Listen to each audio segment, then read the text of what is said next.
Olá, sétimo ano, bom dia. Hoje nós vamos dar continuidade lá na página 44 e vamos falar um pouquinho sobre os biomas mundiais. Volte ao mapa da página 42 e observe a distribuição aproximada dos biomas terrestres no mundo. Perceba que a faixa do globo em que eles se encontram tem relação direta com o clima local e, consequentemente, com as formas de vida que ali existem. Lugares mais próximos da linha do Equador são mais quentes.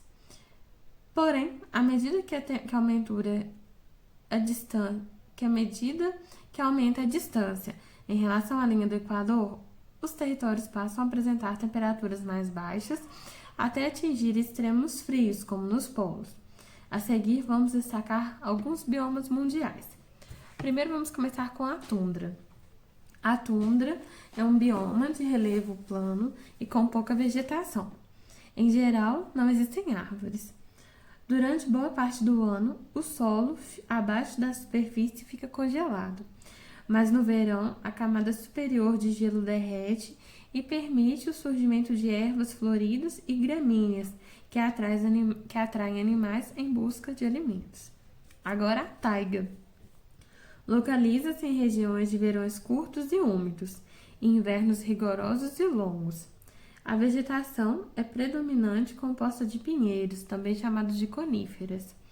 Compõe sua fauna insetos, aves como corvos e alguns mamíferos como linces, lobos, castores, esquilos e ursos pardos. Floresta temperada. Nesse bioma, as chuvas são bem distribuídas e as estações do ano bem marcadas. É comum que as árvores nesse bioma sejam do tipo decíduas, isto é, sua folhagem muda de cor e cai nos meses mais frios. Os carvalhos, nogueiras, olmo e as faias são exemplos de floresta desse bioma.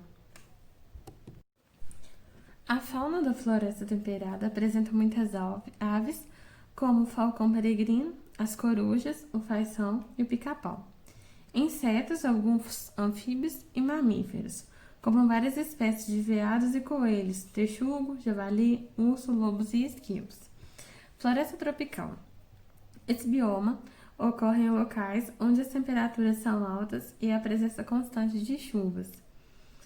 A presença de calor e umidade cria condições ótimas para a vida. Como resultado, existem enorme diversidade de espécies nesse bioma que interagem de forma intensa e complexa. A vegetação é exuberante, o que inclui grandes árvores, trepadeiras, cipós, samambaias e arbustos.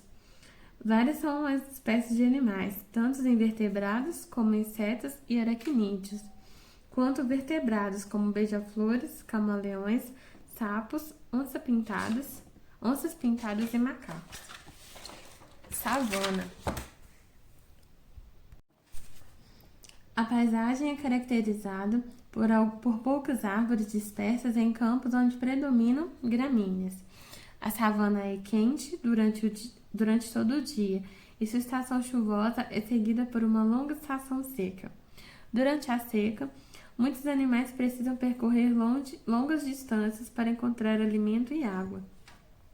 Um exemplo desse bioma é a savana africana, que é famosa pela presença de grandes vertebrados como os elefantes, as girafas e os leões. Na América do Sul, esse bioma está representado pelo cerrado, no Brasil. Pradária. Nesse bioma, os verões são geralmente quentes e os invernos rigorosos. Nesse bioma, também denominado campos, está localizado em áreas predominantemente plantas com poucas árvores e cobertas de gramíneas. As espécies de gramíneas variam nessas regiões de acordo com a temperatura, a precipitação e as condições do solo do local. A fauna inclui vários tipos de insetos, aracnídeos e anfíbios, aves como falcões, corujas e pardais, e mamíferos como lobos, raposas, cães selvagens, coelhos, cervos, camundongos, coiotes, raposas e gambás. Deserto. Os desertos são caracterizados pela pouca precipitação. De modo geral, para um bioma ser caracterizado como desértico, a quantidade de chuva anual tem que ser abaixo de 250 milímetros. Para o efeito de comparação, Essa é a quantidade aproximada de chuva em um único mês no verão em Belo Horizonte. Por causa da pouca umidade na atmosfera, a variação de temperatura é bastante acentuada entre o dia e a noite. A umidade do ar ajuda a reter o calor. Em um deserto como o Saara, no norte da África, a temperatura pode chegar a 70 graus Celsius durante o dia e baixar para 0 graus Celsius à noite. A pouca vegetação dos desertos é composta principalmente por cactos e outras suculentas. É comum que animais habitantes desse bioma tenham adaptações que possibilitam o armazenamento de água e evitam sua perda. Nós vamos fazer a parada obrigatória das páginas 49, 50 e 51. Porém, vocês vão me mandar ela para a próxima aula, dia 3 de agosto, tá bom?